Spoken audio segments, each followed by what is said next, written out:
عائشہ کے خواب۔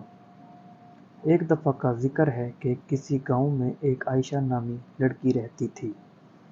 عائشہ ایک بہادر لڑکی تھی اور اپنے عزم اور ارادوں میں ناقابل تسخیر مانی جاتی تھی۔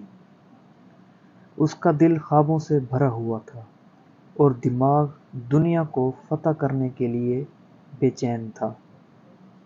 عائشہ کی زندگی میں ایک اہم موڑ اس وقت آیا جب اس کی شادی ہوئی اور وہ اپنے سسرال جا بسی۔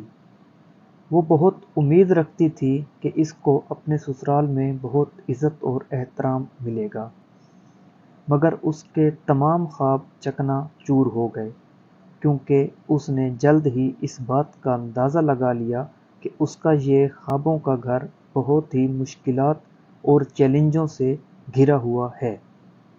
اس کی ساس شبانہ ایک سخت اور غیر سمجھوتا کرنے والی خاتون تھی، جو عائشہ کے ہر کام میں نکتہ چینیاں کرنے لگی۔ جب سے عائشہ نے اپنے سسرال میں قدم رکھا، اسے بہت سے کاموں اور ذمہ داریوں سے لاد دیا گیا۔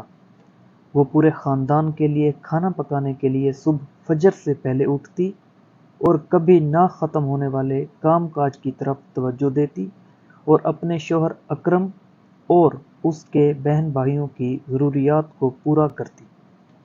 عائشہ کا دن لامتناہی کام اور تنقید کا ایک نہ ختم ہونے والا چکر تھا، لیکن عائشہ نے بہت محنت اور لگن سے کام کیا، ہمت نہ ہاری اور دل پر پتھر رکھ کر سب کچھ سہ گئی۔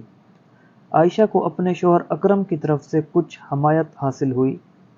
اکرم نے جلد ہی سب کچھ جان لیا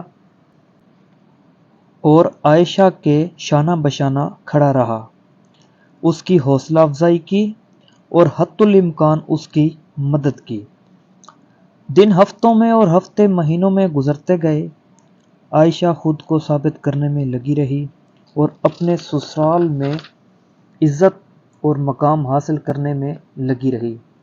اس نے اپنے راستے میں آنے والے ہر چیلنج کو قبول کیا اور ان پر قابو پانے کے لیے انتھک محنت کی۔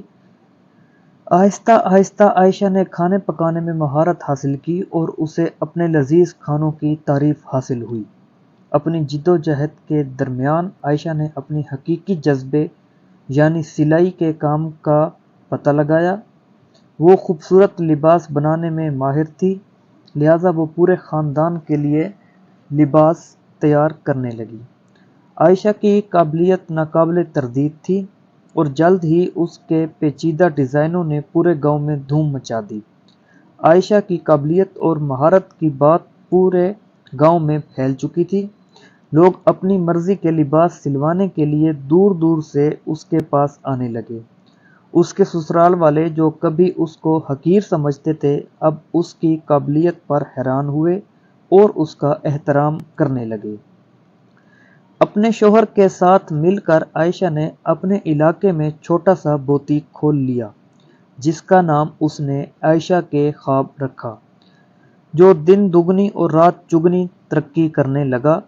عائشہ کی کامیابی دیکھ کر اس کے سسرال والوں کو اپنی غلطیوں کا احساس ہونے لگا، جو کہ انہوں نے عائشہ سے اپنے سابقہ رویوں کی معذرت کی اور اس دن کے بعد عائشہ کا سسرال اس کے لیے جنت بن گیا۔ عائشہ کی ساس شبانہ، جو ہر وقت عائشہ کے خلاف ہوا کرتی تھی، اب اس نے عائشہ کو مزید ہمت دی، جس کے نتیجہ میں عائشہ کی زندگی کی تمام رکاوٹیں دور ہونے لگیں اور عائشہ نے مزید ترقی کی۔ اس طرح سب ہنسی خوشی رہنے لگے۔